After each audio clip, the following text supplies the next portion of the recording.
Good morning, ladies and gentlemen, and welcome to your cryptocurrency show for today. Now, today is Wednesday, April 10th, 2019. Welcome to the show. Here's what I wanted to talk about. I wanted to tell you guys that this particular program is not financial advice. It's only basically what I'm doing and what I think would be the smart thing to do. Now, remember, cryptocurrencies are a very risky investment. They're far more risky than what I would consider to be the risk in gold and silver. But the potential gains, the potential upsides, I think in the next few years are going to be unimaginable. Now, this is my own opinion on it, But remember, it's extremely, extremely dangerous at this point because the world's economy is walking a tightrope, basically, a tightrope. It's walking a tightrope where it could fall off into deflation or inflation at this point because the Fed's been actually walking this tightrope between inflation and deflation ever since the financial crisis of 2008, and it hasn't swung inflationary yet. It's still the tightrope between deflation and inflation, and that deflationary effect has a profound effect upon Bitcoin and the cryptocurrencies because they are slowly, very slowly making a transition between being a speculative investment and a safe haven asset. That's what Bitcoin's actually doing, is making that transition. During this transitionary period, investors can get spooked and the Bitcoin price can drop very low, especially because of the deflation that's out there. There is deflation out there, and this is what's keeping the Fed is not reaching their targets of inflation. And the reason why is because of the deflation. So let's take a look at what's really going on, and I'm going to tell you what recommendations that I think are probably prudent. But I want to explain to you that, again, that this is not financial advice, and do not risk your money that you can't afford to risk on something like Bitcoin because it's so dangerous. The price can drop so quick. Okay, you can lose a lot of money. So let's get on with the show right now. Where's my charts? Give me a second here. Okay, let's get the charts started, and let's take a look at the first article. Bitcoin is likely to experience maximum pain before quantitative easing 4. And I think this article could have a lot of validity to it, this particular article, because I think that the next real bull run in cryptocurrencies is going to be a net effect of quantitative easing 4. I think quantitative easing 4 is going to be a real driver for cryptocurrencies. But how low will they go? You might get more buying opportunities coming up, or you might not. This is a very tricky market. It might not go back below $5,000, but we have to see the potential for it going lower, especially if certain things happen that are deflationary. Now, Great Britain right now, the United Kingdom, they're over there signing deals. Listen, the European Union right now is rubbing their hands together, and they can't wait to get this new deal signed in to effect. From what I understand, they're going to have an elections of the Parliament for the European Union. The thing is there's over 70 council people that sit on that that they're going to elect in Great Britain. That represents about 10%. Not quite 10% of the entire European Union's votes that they take. They vote on everything. When they have these parliamentary meetings in the EU, well, representatives sit in for Great Britain or the United Kingdom. And from what I understand is, part of this deal that they're going to sign today, that they're going to be taking away their powers. Anyway, it's very interesting. I'm going to have to wait until later to find out the ins and outs of this deal and find out if it's really true, what they're going to do with respects to the voted in members of European Parliament from Great Britain. What's going to happen there? I'm very interested in that. I'm keeping my eye on it for you guys. Anyway, let's take a look at this story here. It says that in December last year, the Federal Reserve forecasted 4 more rate hikes by the end of 2020, but now it has seen the effects that announcement has had on markets. It is taking a more dovish approach. The Fed is now forecast 1 more rate hike by the end of 2020. However, that is not going to be much help, which is why investors as well as President Donald Trump are now calling for quantitative easing 4. Well, that's how they start. First they call for quantitative easing 4, and then a few months from now you'll see it implemented. Probably by this fall you'll see it implemented. That's going to be the starter pistol for cryptocurrencies. But until then, we could go through some breakdowns in price where we could actually test the lows. This could actually happen between now and the beginning of quantitative easing 4. So during this time, my recommendation is for all of you HODLers out there, like myself, my recommendation is to buy the dips and accumulate. This is the accumulation phase right now. That's where we're at right now. Accumulation phase. And do not get upset when the price drops. If the price drops. Don't get upset. Just think to yourself, this is going to give me a chance to get a little bit more before the price goes to the sky, out of reach of the common man. Because that's ultimately the end game in all of this. The end game in all of this, looking out a couple years from now, is this stuff is going to go ballistic, is what I believe. Now, that's my personal opinion, and that's why I gave you this at the start of this video. This is not financial advice. But I think this is what we're in now, is the accumulation phase. It's giving you a chance. It's giving you one last chance to accumulate a little bit and HODL it. And wait. Sit on what you've accumulated. And be patient. You've got to be patient. What we're looking for is, we're looking for the fact of the numbers. There's numbers behind all of this, and the numbers don't lie, and this is what tells me that we are heading into a crisis that's going to be a hyperinflationary crisis, and they can only kick the can down the road so far before this is going to hit, and this is going to be rocket fuel for cryptocurrencies, ultimately in the end. When this thing really does turn inflationary. The Federal Reserve out there, they say they want inflation. They're going to get what they want, ultimately in the end. And you ever heard the old saying, be careful what you wish for? Because when this inflation comes, it's going to start slow at first, but it's going to gain momentum. And this is what's going to be the driver behind cryptocurrencies. In fact, it's been the driver what's behind cryptocurrencies all along has been inflation. If it wasn't for inflation,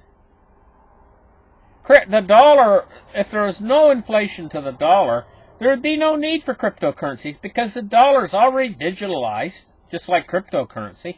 Okay, and maybe it's not quite as efficient as far as transferring money. Like if you want to go to Western Union, stuff costs you a little bit more to send. But people, you have to understand that the dollar is already digitalized. You go into the supermarket, and you use your little card, your debit card. The dollars are already transferred just the same way as Bitcoin transfers. So what use case is there for Bitcoin if the dollar is already digitalized? Well, the use case is inflation, because the dollar is being eroded in value. And Bitcoin is going in the opposite direction. It's deflationary. Take a look at the rise of Bitcoin from the beginning. You could have had a Bitcoin for $2. What are they now? $5,000. It's deflated to $5,000 since the beginning, back in 2009, which is not very long ago. It's deflated itself all the way to $5,000. Well, sure, it might have a few fluctuations. Say it drops down to $2,500 for crying out loud. Still, it's not $2 where it was when it started. And then if it does drop down to $25, how long do you, I mean $2,500, how long do you think it's actually going to stay there before it starts to go back up again, back up toward 5,000? And ultimately, this is just a step on its way up, this 5,000, next 10,000, 20,000, 50,000, and there's only a certain point where it gets so high that people say, hey, look at Bitcoin. Look at how Bitcoins went up over the last 10 years. Say 10 years from now, they look back. Look how it's went up over the last, or it won't even take that long, 2 years from now, they look back and say, look how Bitcoins went up over the past few years, and look how our purchasing power and our dollars went down. They all start to jump ship in the end. They all jump ship from the dollar in the end to Bitcoin because they just take a look at its track record, because Bitcoin is deflationary. So you might ask yourself, well, why is Bitcoin deflationary? It's deflationary because Bitcoin is limited in supply, a hard limit that nobody can get around. Plus, what even adds more fuel to it is the fact that it's constantly being lost. Just think about yourself. Think about, has this happened to you where you transferred your Bitcoin out of a exchange or whatever, and say you bought 1 Bitcoin. Okay, you bought 1 Bitcoin. You transferred it out of the exchange, and there's still 0.0004 left in the exchange right now. Okay, yeah, you hauled the 1 out, but there's a tiny little fraction left back in the exchange. It's not even enough to bother with. Well, repeat that millions of times over all around the world, you know. The guy, he goes and he buys a Bitcoin or whatever, and he has it on his laptop, and he transfers it out to buy something, or he wants to trade it for gold or silver or whatever, right? And there's still 0.003 left in his wallet. And right now, it's like, that's worth like, what? I don't know, 20 cents or something, you know? But it's a little piece of Bitcoin from the 21 million originals. And this, you get this effect happening worldwide over and over and over again. So his laptop goes bad. Say the hard drive goes bad in his laptop. He throws his laptop away. Well, what happens to that 0.003 or whatever that was in there? It's gone. One guy, years ago, of course this was years ago, back when Bitcoin wasn't any bigger than the trading cards they have at these comic book stores. You know, it was small. Bitcoin was small. One guy, I think he bought 7,000 Bitcoins for like $20. And he had them on an old laptop in his house. Well, that was fine, you know. And his girlfriend come along, and she threw his laptop out in the dump with the 7,000 Bitcoins in it. Well, wouldn't you know it, just a month or two later, Bitcoin price went up to like $1,100. And wasn't that guy, I mean, 1,100 times $7,000. I mean, 7,000 times $1,100, you know. He was in the dump, digging around the dump trying to find his laptop. Because his hard drive on the laptop had those 7,000. Well, they're gone. All those Bitcoins that get lost, they continue to get lost. This creates to the deflationariness of Bitcoin. Because this limit is a hard limit, 21 million, that's it. You know? What's going to ultimately happen in the end is Bitcoin is not going to need to, I know there's been all this talk about Bitcoin having to expand to meet the, what's the name for it when the transaction volumes and stuff.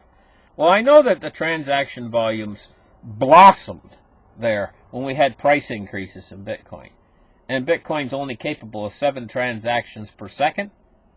But you have to realize something. As the Bitcoin price starts to go super high, and it becomes the foundation or the bedrock behind all of these other cryptocurrencies, which will, some of them, be used as actual currencies. Bitcoin's transaction volume is probably going to start to shrink back from what it once was. And the main reason for that is Bitcoin is going to become the ultimate store of value for the entire world. So it's going to be moved less and less, and when it is moved, it's going to be when people want to move massive amounts of money from one person's hands to another. Kind of like when one corporation decides that they want to do a merger with another corporation, and they've got to send, say, a transaction of $10 million. Okay? This is already happening. What I'm telling you right now is already happening. Corporations are already using Bitcoin for this purpose, to send massive volumes of money. And the reason why is using the traditional system, like the SWIFT system. Say they want to send $10 million, it'll cost them like $200,000 just to send that money. In Bitcoin, they can send it for pennies. They're already using it. Bitcoin has already exceeded the transaction volume of some of these mainstream things like PayPal and stuff. I think it's exceeded PayPal already. But in the future, this is going to become even more of a store of value. Bitcoin price gets higher and higher, and it's going to be where people actually want to keep their money, because it's going to continue to go up in value, whereas the fiat currencies are going to continue to go down in value. So if they didn't mismanage the fiat currencies, if they didn't try to push for this inflation that they're going to be pushing for really hard once quantitative easing 4 comes, this is what we're going to see. This is our future. So now let's take a look at Bitcoin price today, 52.2455. Cryptocurrency market capitalizations is up to $183 billion. This doesn't mean the price is going to come down, but if you're all excited right now, you're like, oh no, Bitcoin's going to run away right now into a bull market and I won't be able to get any more, and you're running in there right now to buy it, this price of $5,300, I would suggest that you don't get too excited right now, and that you just take a few deep breaths, calm down, and go into accumulation phase. Try to buy the dips. And don't be surprised if this price does fall back a little bit. You know, do not be surprised. Just look at it as an opportunity to get a little bit more before the price finally does head heavenwards. And these countries of the earth, these central banks of the earth, they cannot quit now at this point. They're trapped. They have to keep moving toward inflation. And as they do, this is going to keep pushing the cryptocurrencies up. Slowly up, higher and higher. And this bear market will come to an end. And this next bull market in cryptocurrencies is going to be unbelievable. Thank you guys for listening. Like and subscribe, and we'll catch you guys in the next show. Bye-bye, guys.